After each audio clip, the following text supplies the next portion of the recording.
Louisiana beer reviews. Dortmunder Action Brewery Original, or DOB Original. Established in 1868. Well, actually, the brewing company was established in '68. I believe this particular brand, the original, sort of came out in '72. It doesn't matter. It was a long time ago in the 1800s. It's 5% alcohol, all natural, draft quality. It says draft and draft quality. Well, but down here it says premium draft, so it must be a non-pasteurized beer. DAB Dortmunder Action Brewery is in Dortmunder, Germany, and this is more or less the original Dortmunder style beer. It's sort of an obscure lager sub-style. A beer in America that would be similar to the DOB would be maybe, I guess the closest thing would be the Heilemann Special Export. And I'm not sure of the ABV. You can't really find out, but it's probably around 4.5 to 5%. This is an obscure brand, to say the least. I'd like to get a hold of it in bottles, and I'd like to also try the Special Export Light, just to, try it. Well, let's check out this DOB. It's not a craft beer, it's just a German mass-produced beer. DOB, they own a lot of different beer brands, in fact. Like Hansa Beer, it's one of their subsidiaries. 1 pint. That's what this is. Right. So the IBUs is 22, by the way, so it's got elevated bitterness compared to American style lager. Gets an okay score on Beer Advocate. The Bros score it poor. 21 out of 100 on Rate Beer and 29 out of 100 for the style. So it's poor reviews, okay? I've never had it. I don't know much about it. Just I've seen some other people review it and they liked it. It's a clear golden appearance. A few little bubbles. Most of the carbonation went straight to that thick white head. I bought this up there in I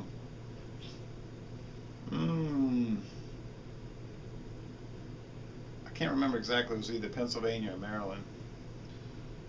I was just pulling stuff off the shelf and wasn't keeping track of where I got all of it. It was somewhere up in that area. I've never seen it down in the south, in the deep south. Let's go with the Aroma. It's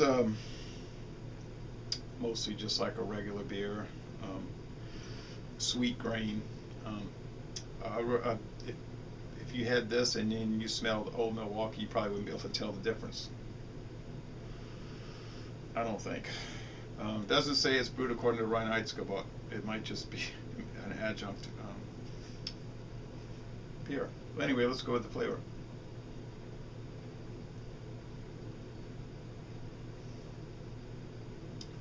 Yeah, but it tastes a lot different than Old Milwaukee. It's much more similar to that Heilemann Special Export because it's got a richer malty flavor. It's really a predominant barley flavor. I don't think it has any corn or rice because it's not showing up in the taste. Good, the air conditioner shut off. It's got a pronounced hop bite. Okay, oh, a nice splotchy lacing, pretty thick lacing all around. You can certainly notice the hops in the back of the mouth, on the tongue. They're bitter and they're grassy. I don't know what kind they use. Styrian Goldings hops? I don't know. I'm not a hopologist.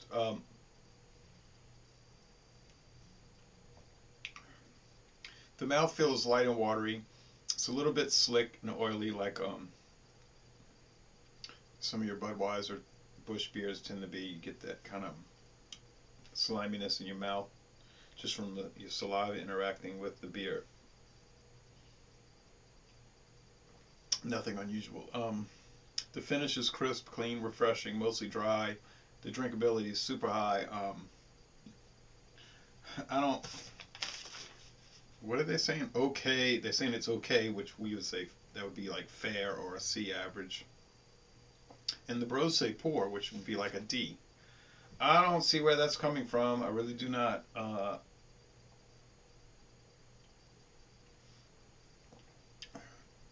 tastes like a regular, sweet, somewhat bitter, enjoyable beer. I'm about to eat lunch. I'm going to drink this with the lunch. I don't get the negatives with this. I'm gonna have to do some reading. I'm gonna have to read some of the reviews, but I don't see what the criticism could be, except that there's that bias. Once again, if they know it's mass produced, they're gonna hate it. At least that just seems to be what they do. Maybe we're reading that wrong, but it seems to be the case. If it's mass produced, we hate it. I just taste them and decide based on that. I don't care if they make one a year or 18 million barrels.